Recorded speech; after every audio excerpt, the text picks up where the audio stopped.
Болки во вратот, вкочанетост, главоболки. Дали станува збор за вратна спондилоза?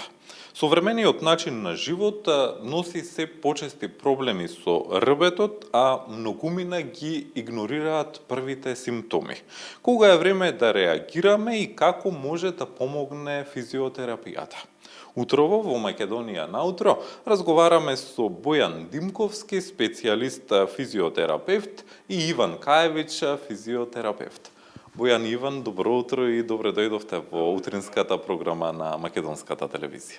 Добро утро и до тебе, Мартин. Поздрав и до сите гледачи на Македонска телевизија.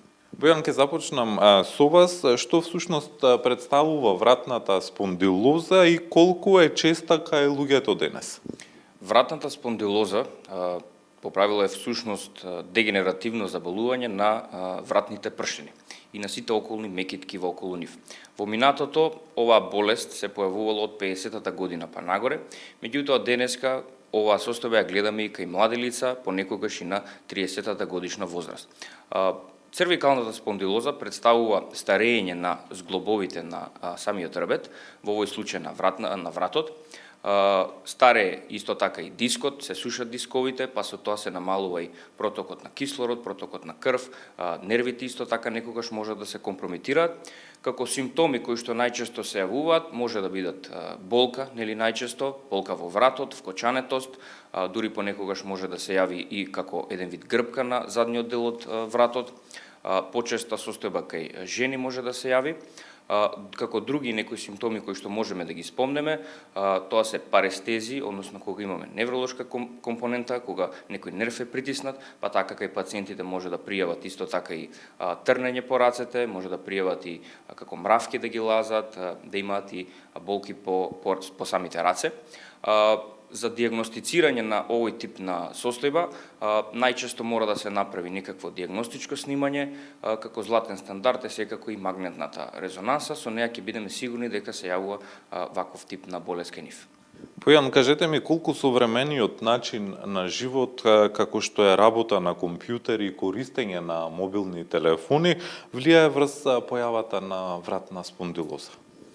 Би рекол дека токму оваа причина која што спомнавте, можеби и број 1 за појава на ваква цервикална спондилоза, особено кај младата популација. Бидејќи се повеќе со растот на IT индустријата, се повеќе луѓе работата ја поминуваат пред компјутер, во канцелариска работа, долги часови поминати во седење, а исто така и дома кога ќе си заминат, повторно го земаат телефонот и продолжуваат со тие долги часови на телефон и со тоа страда и секако вратот. Така да би рекол дека ова е можеби број 1 причина и би ги советувал кога веќе нели мора да работат таква работа, се определиле да прават почести паузи во текот на работењето, да прават некои одредени вежби кои што можеме ние да им ги покажеме, се со цел да го зачуваат вратот и за да ја одржат таа нивна состојба. Иван, кога е вистинското време да се побара стручна помош и дали состојбата може да се влоши ако се игнорира? Така, да, значи спондилозата сама по себе може да биде визуелно изразита. Таа се карактеризира со болки во вратот, исто така може да биде и болна при палпација. Може со текот на времето и да се влоши, да, тогаш може да дојде и до зуење на ушите, трнење на рака, слабост на рака, односно слабост при стисок, може и да дојде и до појава на вратоглавици. Така. Која е улогата на физиотерапијата во третманот? Кои методи најчесто ги применуваат?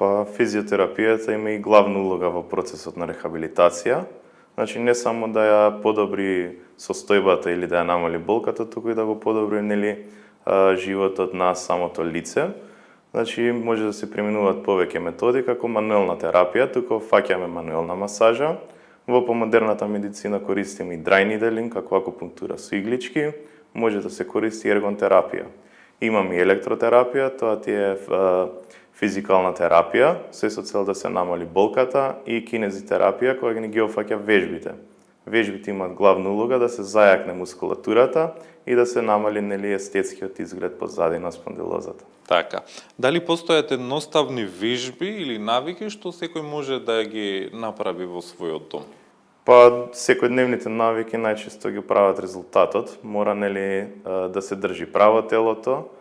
Најчесто Као што кажа колегата, ке пациентите кои работат во седечка положба, пред монитор, значи мониторот треба да биде поставен во линија на очите, рамената да бидат спуштени. Во текот на работата, иначе 30 минути се направи некоја мала паузичка, да се стане, да се раздвижи се со цел да се ослободи напнатоста на мускулите на вратот и на рамењата. Да, има вежбички, наједноставно споро движење на вратот лево-десно, горе-доле, кружни движења на вратот и кружни движења на рамената. Бојан, и за крај на нашиот разговор, која е пораката што сакате да ја испратите до луѓето, особено кои ги имаат сите овие симптоми што ги кажавте, дали можеби по-честа и поголема физичка активност или пак посета на физиотерапевт? Како што спомна, значи кога веќе ќе пројават ваков тип на симптоми, кога веќе ќе се дијагностицира ваква болест, тоа не значи крај на нивниот живот. Секако постои начин на третман, доколку на време се открие, доколку на време се започне со физикална терапија, со третмани, имаме многу добар исход. Односно, може и самата состојба да запре, да не прогресира и во некои случаеви дури да се подобри. Главна препорака секако е да не се плашат, да пристапат кон стручно лице, да добијат правилна дијагностика, да започнат со нивните третмани и јас сум сигурен дека ќе имаат успех.